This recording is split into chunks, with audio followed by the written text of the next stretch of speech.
Halo guys, gimana kabarnya? Kembali lagi di channel Bang Iwan. Melanjutkan cerita yang kita bahas di season sebelumnya, kali ini Anne telah merangkum kelanjutan cerita dari trilogi A Quiet Place ini. Jadi, bagi teman-teman yang baru bergabung, silakan tonton video-video sebelumnya agar nggak ketinggalan, oke? Nah, masih di toko yang sama, kali ini bercerita tentang kelanjutan pasca insiden yang menimpa keluarga kecil ini, di mana Evelyn dan anak-anaknya lalu memutuskan pergi dari tempat penuh kenangan ini setelah ditemukannya kelemahan para monster bajingan tersebut. Dengan membawa secercah harapan, mereka pun nekat keluar dengan persenjataan seadanya, berharap dapat menemukan tempat yang lebih aman lagi untuk hidup bersama anak-anaknya. So, gimana kelanjutan kisahnya? Apakah mereka berhasil menemukan tempat yang diharapkan?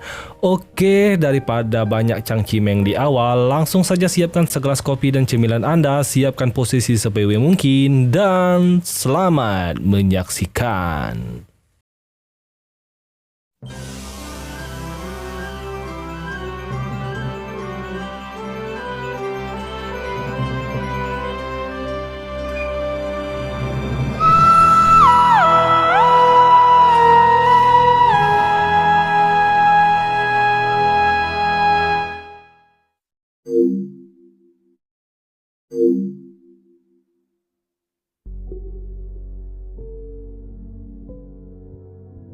Bisa dimulai ketika hari pertama atau H-1 sebelum terjadinya invasi makhluk-makhluk tersebut, di mana pada hari itu Lee sang ayah tengah berada di sebuah kota untuk membeli beberapa cemilan sebelum cek bulu dan beberapa buah-buahan di sebuah toko.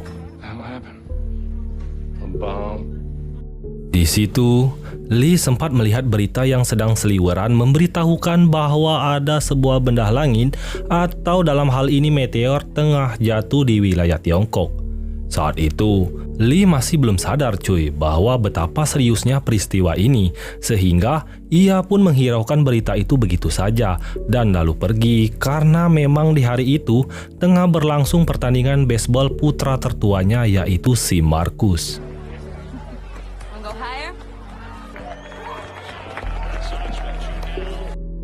Di sana juga ada Evelyn yang sedang mengayun-ayun si Bontot, atau bagi yang lupa atau tidak tahu, si Bontot adalah NPC yang meninggoy pas di film sebelumnya ya, yang kala itu masih kecil sembari menonton pertandingan yang tengah berlangsung.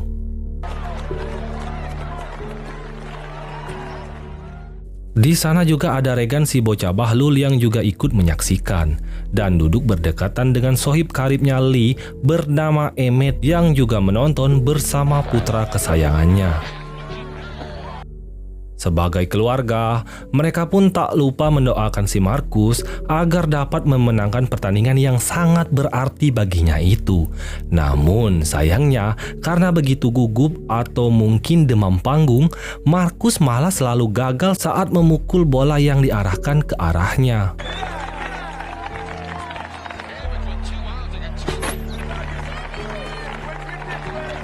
Di saat yang sama, tiba-tiba saja semua orang dibuat terperangah ketika melihat sebuah meteor besar di langit yang tampaknya akan terjatuh di lokasi tak jauh dari mereka berada.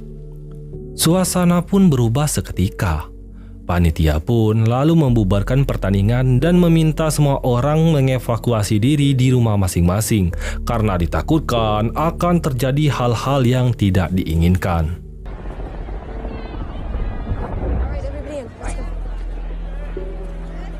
Regan lalu pergi bersama ayahnya, sedangkan Evelyn membawa Marcus dan si Bontot ke mobil untuk segera pulang saat itu juga. Ketika hendak beranjak, tiba-tiba saja muncul sesosok makhluk mengerikan ini dan mulai menimbulkan kepanikan di sekitarnya.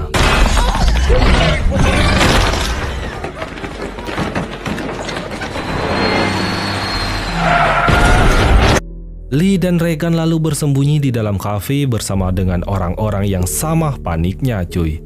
Namun emang mau kepeci sial, tiba-tiba aja HP salah satu orang di sana berbunyi sehingga makhluk yang emang lagi berusaha mencari mangsa itu pun langsung mengarah ke arah mereka. Lee dan Regan lalu keluar dan berusaha menjauhi lokasi tersebut. Tak lama setelah itu, bertemulah mereka dengan Evelyn dan yang lainnya tengah bersembunyi di balik mobil Pak Paul di sana.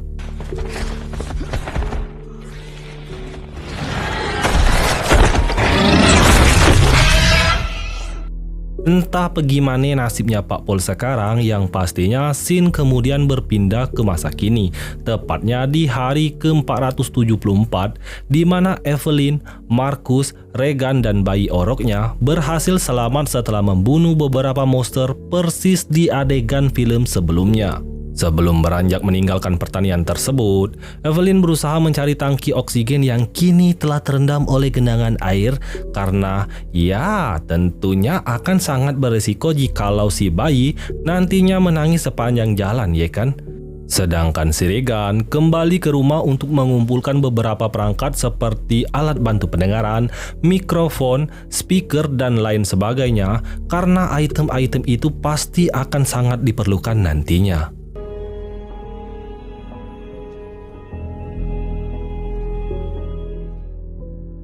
Singkat cerita, mereka pun memulai perjalanan hingga pada akhirnya tiba di titik terjauh yang pernah mereka jelajahi, dan sekali lagi mereka pun mencoba membulatkan tekad untuk pergi dari sono. Sepanjang perjalanan, Evelyn dan yang lainnya berusaha sesenyap mungkin melangkahkan kaki sembari menenteng beberapa perlengkapan yang diperlukan, termasuk kotak box kedap suara yang telah dilengkapi dengan oksigen. Untuk apa? Tentunya untuk si bayi yang masih orok itu. Mereka pun pada akhirnya tiba di sebuah pabrik terbengkalai dan mulai memasuki area tersebut. Akan tetapi, tak lama setelah itu, tiba-tiba...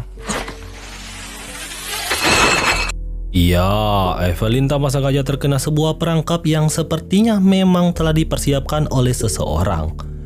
Tanpa pikir panjang, mereka pun langsung berlari ke arah dalam pabrik, dan sialnya, Marcus yang kini kena sial, di mana ia tanpa sengaja menginjak sejenis ranjau yang sontak saja membuatnya menjerit sejadi-jadinya.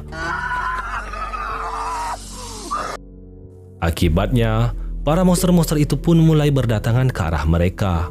Regan pun dengan sigap menyiapkan senjata andalannya dan lalu menempelkan alat tersebut ke mikrofon yang ia bawa, sehingga suara yang dihasilkan pun sangat very efektif menyelamatkan nyawa mereka semua.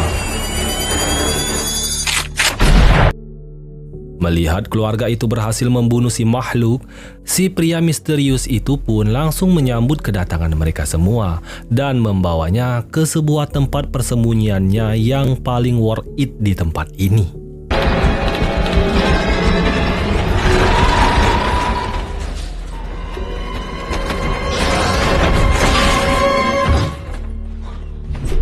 Ya, tempat itu merupakan bekas tungku pembakaran kedap suara yang bahkan makhluk-makhluk bajingan itu nggak akan mungkin bisa mendengar suara mereka sekeras apapun. Si pria misterius lalu memberitahukan Evelyn bahwa mereka nggak akan bisa tinggal lama-lama di sana sebab ia nggak mempunyai cukup cadangan makanan untuk menampung mereka semua. Saat mendengar suara si pria, Evelyn tampaknya nggak asing dengan gaya pembawaannya saat berbicara. Dan ya, benar saja sosok pria yang ada di hadapannya ternyata tak lain adalah Emmett, teman baiknya mendiang Lee. Emmett masih berusaha meyakinkan mereka bahwa mereka nggak bisa tinggal berlama-lama di sono, cuy. Akan tetapi, ketika Evelyn menunjukkan bayinya, Emmett pun terdiam sambil kebingungan.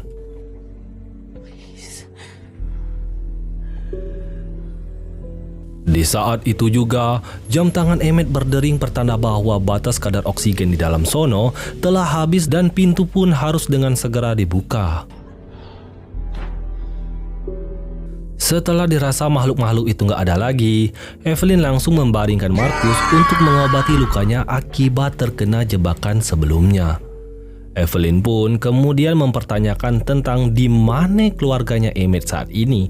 Kok nggak kelihatan? I'm sorry. Emmett pun kemudian menjelaskan bahwa anak-anaknya telah meninggoy tepat di hari pertama bencana ini dimulai. Sementara untuk sang istri telah meninggoy 11 minggu yang lalu di mana ia jatuh sakit dan sempat beberapa saat bersembunyi di tempat ini. Namun setelah sakitnya semakin parah, sang istri pun mulai sering berteriak gak karuan sehingga Emmett pun terpaksa membunuhnya karena gak tahu harus berbuat apa lagi di situasi krisis seperti ini cuy. Di momen ini, Evelyn juga mengungkapkan bahwa Lee dan si Bontot juga sudah go on. Sementara untuk mereka yang tersisa berhasil selamat setelah menyadari bahwa alat bantu pendengaran si Regan inilah yang menjadi sumber kelemahan makhluk-makhluk itu. Di saat yang sama, Markus yang tadinya coba ditenangkan oleh si Regan menggunakan musik di radio, tiba-tiba tersambung ke sebuah saluran musik yang tengah mengudara. Emmett pun kemudian menjelaskan bahwa musik yang baru saja ia dengarkan memanglah sering diputar berulang-ulang setiap harinya, sehingga nggak ada yang aneh ya kan. Regan pun lantas berpendapat mungkin ayahnya dulu juga sering mendengarkannya, dan mungkin itu juga yang menjadi alasannya selalu berusaha mencari info-info mengenai orang-orang di luaran sana.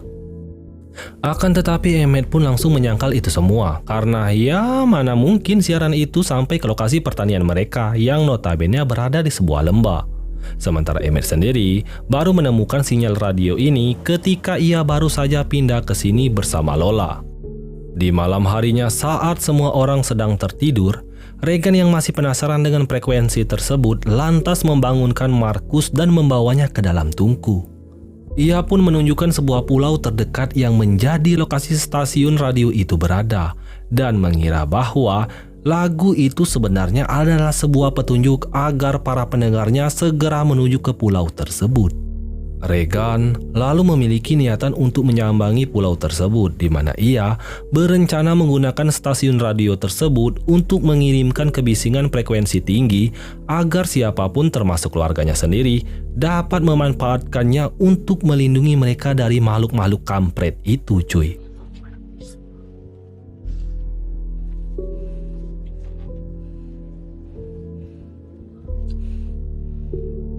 Tanpa memperdulikan saran dari si Markus, Regan pun lalu secara diam-diam pergi di pagi harinya. Markus yang baru saja terbangun pun lalu menyadari bahwa Regan ini pastilah pergi ke lokasi yang dimaksud semalam. Ia pun lalu menemukan sebuah pesan yang langsung diberitahukannya kepada sang ibu. Evelyn yang panik pun kemudian memohon kepada Emmett untuk segera mengejarnya dan membawa si Regan ini kembali. Ya, walaupun awalnya sempat menolak, Emmett yang kasihan melihat kondisi Evelyn saat ini pun akhirnya mau juga mengejarnya.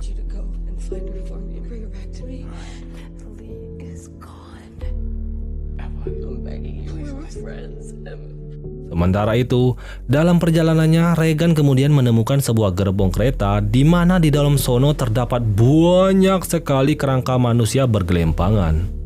Ia pun menyusuri sepanjang gerbong dan menemukan sebuah kotak P3K. Akan tetapi, saat hendak mengambilnya, tiba-tiba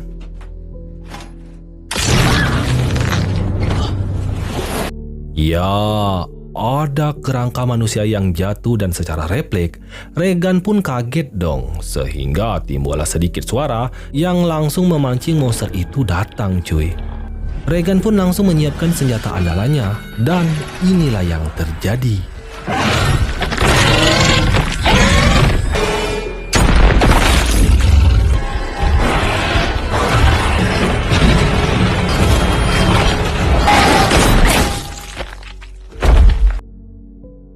Beruntung Emmett datang di waktu yang tepat. Emmett pun langsung segera membawa Regan bersembunyi di dalam kantor stasiun terdekat. Emmett memberitahu Regan bahwa kedatangannya adalah untuk membawanya kembali pulang. Regan ya tentu aja nolak karena berdalih di pulau terdekat kemungkinan ada banyak orang yang bisa membantu mereka. Regan pun mengatakan berlama-lama di sini nggak akan ngejamin keselamatan mereka semua, sama halnya ketika istrinya Emmett meninggal cuy. Emmett nggak bisa melakukan apapun untuk menyelamatkan nyawanya. Tetapi sekarang kemungkinan selamat itu ada yang pada akhirnya Emmett pun lalu memutuskan untuk ikut melanjutkan misi si Regan ini cuy.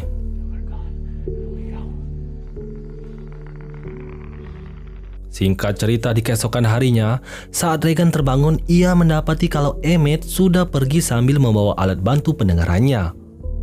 Regan pun panik bukan kepalang dan langsung menyimpulkan kalau Emmett ternyata adalah orang yang jahat cuy.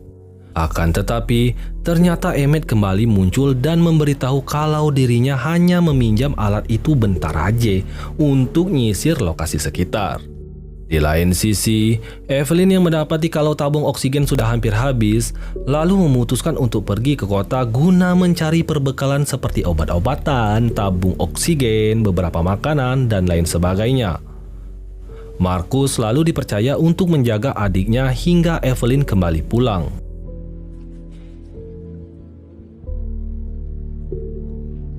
Evelyn lalu berjalan kembali ke jalan berpasir dan melewati jembatan untuk sekedar berziarah sebentar ke makam si Bontot untuk melepaskan kerinduannya kepada mendiang sang anak.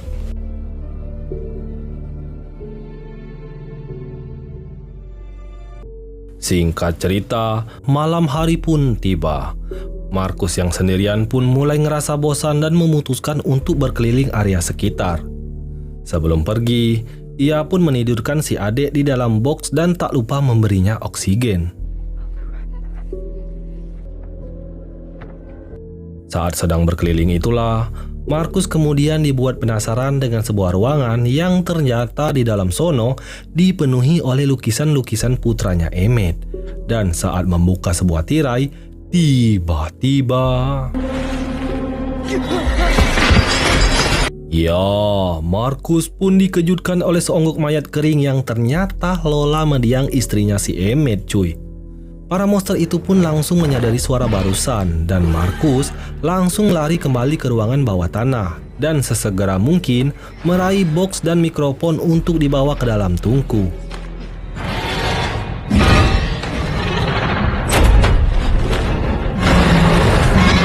Saking paniknya, Marcus pun malah lupa menyelipkan handuk di ujung tungku, yang alhasil menyebabkan pintu itu pun terkunci rapat dari luar cuy.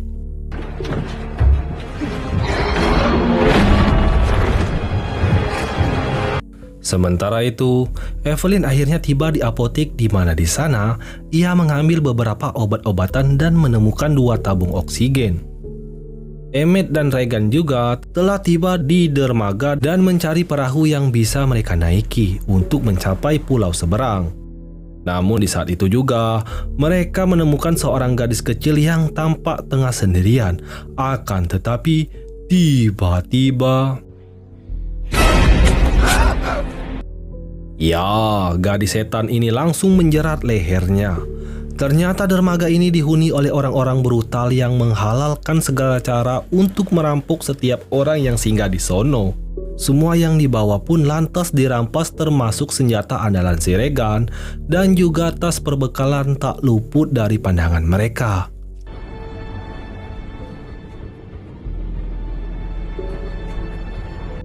Mereka pun kemudian membawa Regan untuk dijadikan tumbal bagi monster-monster yang sepertinya mulai berdatangan ke arah mereka.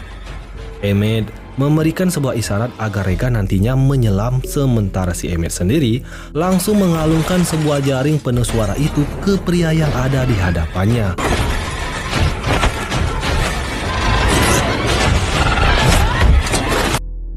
Emmett langsung mencari alat bantu pendengaran Regan sembari mencoba menahan si pria di sebuah tiang terdekat. Ia pun lalu menusuk paha pria itu agar si makhluk teralihkan dan...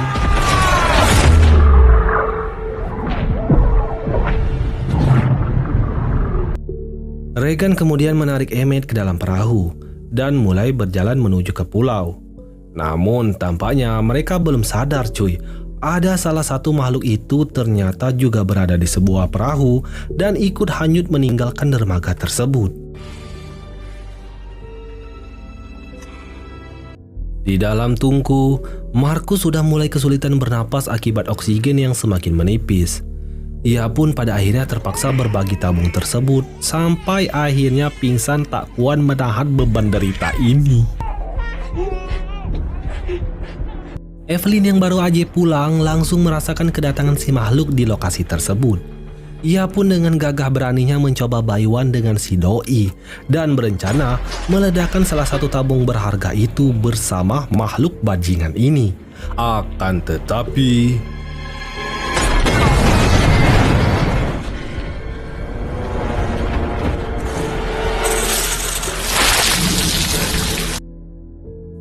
Di bawah gemerisiknya suara air, Evelyn dengan hati-hati langsung menuju ke ruangan bawah tanah dan membuka tungku yang terkunci rapat itu. Marcus, wake up! Sementara itu, untuk Regan dan Emmett, akhirnya mereka tiba di pulau yang dimaksud. Keduanya lalu dibuat terkejut saat menemukan koloni orang-orang yang menjalani kehidupan normal setelah mengasingkan diri di pulau tersebut. Mereka pun disambut baik oleh mereka di sana. Salah satu pria yang kita temukan di film A Quiet Place Day One bernama Henry ternyata telah berlabuh di sini bersama orang-orang yang selamat, cuy. Setelah mereka mengetahui kalau si makhluk mengerikan ini nggak bisa berenang.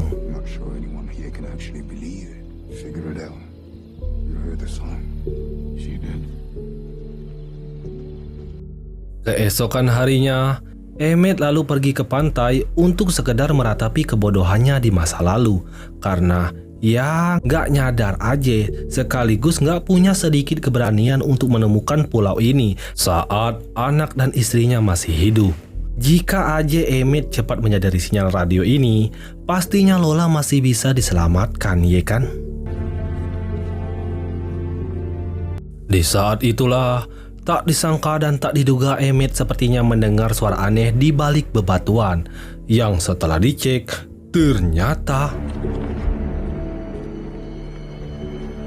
ya, perahu yang ada makhluknya itu semalam ternyata telah berlabuh di pulau ini, cuy.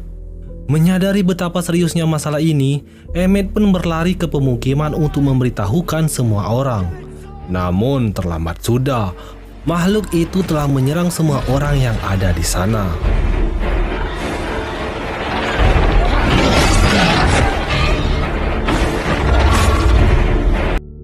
Emmett pun lalu berlari ke arah Henry yang tengah mempersiapkan mobil. Bersama dengan Regan, mereka pun mencoba memancing makhluk itu untuk pergi ke suatu tempat yang ada stasiun radionya. Makhluk itu tentunya langsung terpancing dan berusaha mengejar mereka.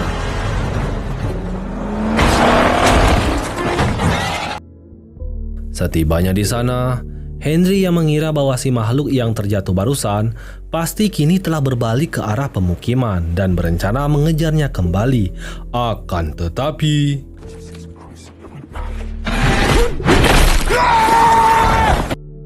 Emmett dan Regan lalu berlari ke ruangan penyiar. Namun tak disangka makhluk ini belum puas juga, cuy, dan masih mengejar mereka.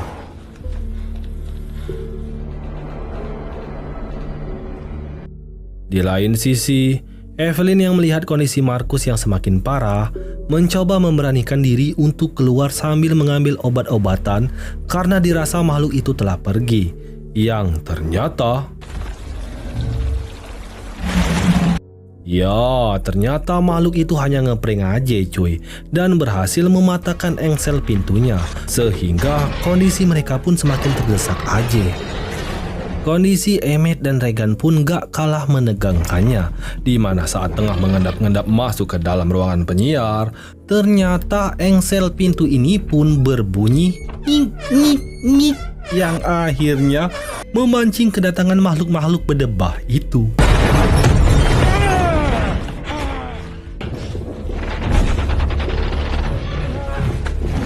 Dengan perasaan tenang dan tingkat kepedean di atas rata-rata, Regan pun menyalakan senjata andalannya ke arah makhluk mengerikan itu. Ia pun kemudian menekan tombol on air di studio itu, lalu menempelkan alat tersebut ke mikrofon, sehingga suara yang dihasilkan menyebar ke semua radio termasuk radio yang dipegang Markus saat ini.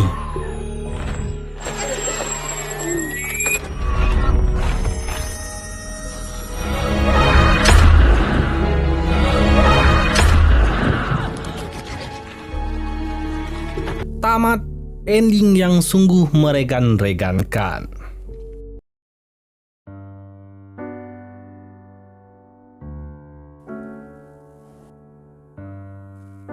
Oke guys, itulah sedikit rangkuman aneh kali ini. Meskipun menjadi beban di film sebelumnya, Regan ternyata di-up habis-habisan di film kali ini cuy. Ia menjadi kunci utama di situasi genting di kala keluarganya ampe aja pindah alam. Da best lah pokoknya. Oke, sampai di sini dulu perjumpaan kita kali ini. Jangan lupa like dan subscribe-nya, dan juga tekan tombol loncengnya untuk mendukung Mimin terus bersemangat mengupload video selanjutnya. Oke, sampai jumpa di review selanjutnya.